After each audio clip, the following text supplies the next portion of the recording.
नमस्कार, श्रीव्यास ब्लॉगमध्ये तुमचं पुन्हा एकदा स्वागत आहे. आज आपण बनवणार आहोत चविष्ट सोपी साधी रेसिपी. चला तर पाहूयात ती कोणती. त्यासाठी आपण भोपळा कट करून गॅसवरती एक पातेलं ठेवून त्यामध्ये पाणी ॲड करून हा भोपळा शिजवून घेणार आहोत. थोडंसं मीठ घालून दह्याचा आपण ताक बनवून घेतला आहे. त्यामध्ये 2 चमचे आपण बेसन पीठ ॲड करून घ्यायचं.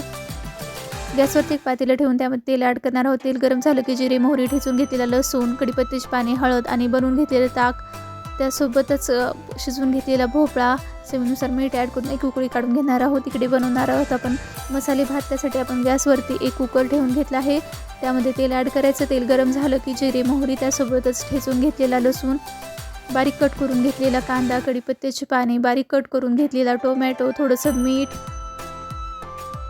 सोया चंक्स आपण उकडून घेतले आहे. त्यामध्ये हळद, काळा मसाला, लाल मसाला, गरम मसाला, हे सर्व जिन्नस एकत्र करून आपण तेलामध्ये 2 मिनिटे सोया चंक्स फ्राय करून घेणार आहोत.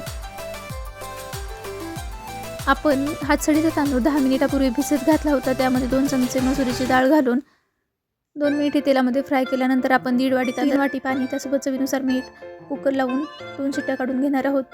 अशा प्रकारे आपली रेसिपी बनवून तयार आहे. रेसिपी आवडल्यास चॅनलला नक्की लाईक करा.